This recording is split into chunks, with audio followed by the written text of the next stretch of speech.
여러분 안녕하세요. 반갑습니다. 화장품이 우준 남자입니다. 오늘은 생방송 원래 하려고 했는데 약속을 못 지키게 됐습니다. 죄송합니다. 대신 여러분들이 항상 궁금해하시던 완벽한 클렌징하는 법, 그러니까 1차 세안과 2차 세안에 대해서 여쭤보시는 분들이 되게 많으시더라고요. 그래서 제가 이제 클렌징 폼이랑 클렌징 오일을 섞어서 사용하면 된다고 말씀을 해드렸는데, 정확하게 이해를 잘 못하시는 분들도 계시고, 그 방법에 대한 것들을 제가 딱 정해놓은 게 없어서 사실 구체적으로 말씀드리기가 좀 힘들었던 것 같아요. 그래서 오늘은 이 클렌징에 대해 좀 구체적으로 알려드리고자 합니다. 위에 보이는 사진은 참고로 제가 아닙니다. 참고로 절대로 제가 아니니까 오해하시지 않으셨으면 좋겠습니다. 자, 보겠습니다. 파운데이션, 그리고 여러분들이 사용하시는 쿠션, 요즘 많이 사용하시죠? 그리고 비비크림, CC크림, 요것들은 조금 쿠션에 비해서는 요즘 덜 사용하시는 것 같아요. 그리고 365일 사용하고 계시는 선크림, 요런 제품들을 보면 뛰어난 발림성과 그리고 촉촉한 느낌, 그리고 빠른 흡수력, 그런 느낌을 느끼게 해주는 성분인 실리콘이 배합되어 있어요. 사이클로펜타실록산이 됐든 사이클로헥사실록산이 됐든 디메치콘이 됐든 이런 성분이 배합되어 있는데, 재밌는 건 이 실리콘이 단독으로 배합되어 있지 않고 이런 파운데이션, 쿠션, 비비크림, CC크림, 선크림의 색조 성분들 있죠. 색깔을 내주는 그런 성분들, 예를 들어 티타늄 디옥사이드, 요런데 코팅이 돼 있어요. 실리콘 막이 코팅이 돼 있습니다. 그렇게 해서 우리 피부가 다크닝이 생기지 않고 메이크업을 제대로 고정을 시켜줄 수 있고, 여러 가지의 역할을 하는 성분입니다. 근데 이 실리콘이 코팅된 티타늄 디옥사이드나 이런 색조 성분이 들어간 화장을 하게 되면 사실 2차 세안을 해주시는 게 좋아요. 2차 세안을 해주시는 게 좋은데, 왜냐면 워낙 이런 색조 성분들이 잘 안 씻겨나가잖아요. 아무래도 색조 성분들 같은 경우에는 파우더인 경우가 대부분인데, 이 파우더가 실리콘이 이제 씻겨 나가는 걸 방어를 해주면서 만약에 안 씻기게 된다면 이 파우더 타입들이 피부에 여드름을 유발하거나 모공을 막을 확률이 높아지기 때문이죠. 하지만 실리콘 자체가 피부에 뭔가 유해한 그런 거는 저는 아니라고 생각을 하고 그렇게 말씀을 드리고 있습니다. 실리콘에 대한 논쟁은 아직 되게 많아요. 되게 많지만 사실상 화장품의 기본적인 발림성을 위해서는 저는 꼭 배합돼야 되는 성분이라고 생각을 하는 주의입니다. 어쨌거나 이렇게 실리콘 코팅이 된 색조 성분들이 사용이 되는데, 이런 것들이 실리콘 코팅이 되면서 잘 안 씻겨 나간다는 거예요. 그러다 보니까 2차 세안을 하시는 걸 제가 보내드리고 있죠. 근데 워낙 귀찮으시고 또 클렌징 워터나 오일 같은 거 쓰시면 여드름 나신다는 분들이 되게 많으셔가지고 제가 저만의 꿀팁을 한번 준비를 해봤습니다. 자, 일단은 실리콘을 지워내기 위해서는 에스테르 오일이라는 게 필요해요.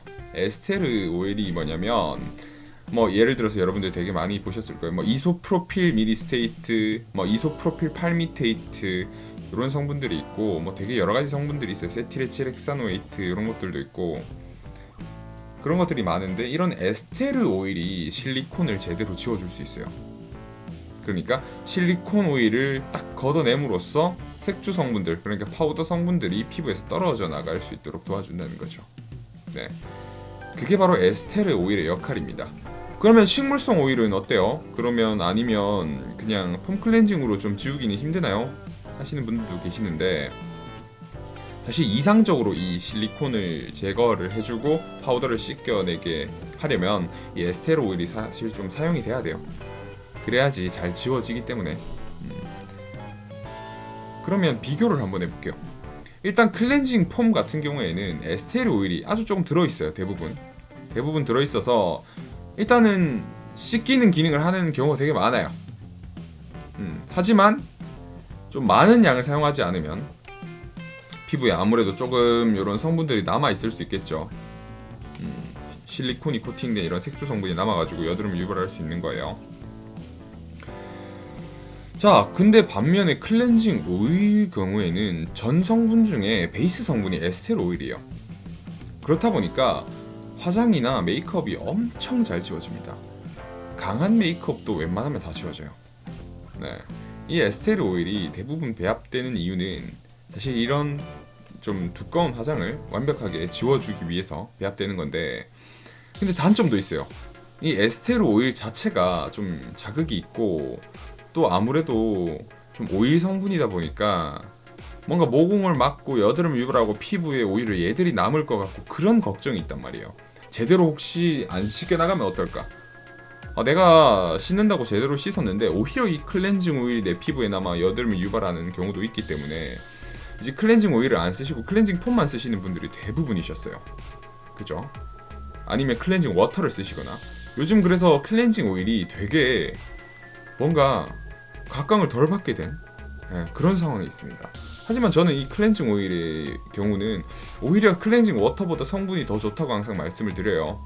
왜냐면 클렌징 워터 같은 경우에는 그 제형을 만들기 위해서 PEG 성분이나 이런 것들이 사용이 되기 때문에 저는 클렌징 오일을 사용하는 거를 권장해 드리고 싶은데, 그렇다면 어떻게 쓰는 게 좋을까를 이제 알려드리는 게 중요하겠죠.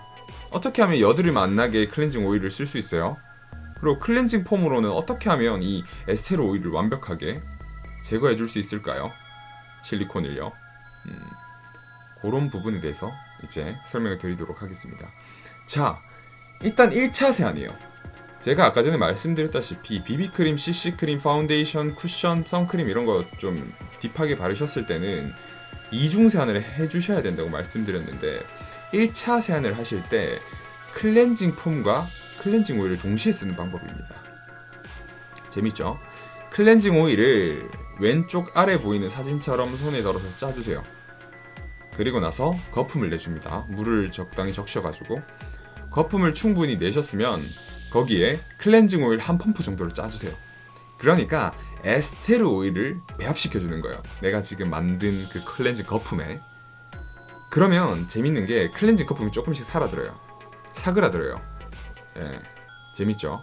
왜냐면 클렌징 오일 자체가 되게 오일리하기 때문에 이런 에스테르 성분을 지워주기 위해서 어쨌거나 이 제형 자체가 되게 거품이 없는 제형으로 바뀌어버립니다. 하지만 얼굴을 그 상태로 이제 좀 섞어가지고 세안을 해보면 뭔가 클렌징 폼의 느낌이 들면서 클렌징 오일이 느낌이 드는? 그러니까 거품은 어느 정도 있으면서 세정력은 좋은 것 같은데 물에 잘 씻기기도 하는데 근데 클렌징 오일이 조금 배합되어 있다 보니까 피부에 지금 남아있는 메이크업 잔여물, 화장했던 것들이 지워지기도 하네 라는 신기한 경험을 하실 수 있게 됩니다. 근데 그러면 이렇게 말씀하시는 분들이 계실 거예요. 그러면 애초에 클렌징 폼이랑 클렌징 오일 섞은 거 만들어 주시면 안 돼요? 라고 생각하시는 분들도 계시는데, 그건 이제 제품 가치가 너무 떨어져요. 왜냐면 클렌징 폼처럼 거품이 잘 나는 것도 아니고 클렌징 오일처럼 무슨 완벽하게 아니면 클렌징 워터처럼 완벽하게 메이크업이 지워지는 것도 아니기 때문에 되게 애매한 제품이 되겠죠. 그렇다 보니까 클렌징 폼이랑 클렌징 오일, 이 완벽한 장점들을 뽑아서 쓰려면 우리가 사용할 때마다 계속 섞어서 사용하시는 방법밖에 없습니다. 이렇게 1차 세안을 해주시는 거예요.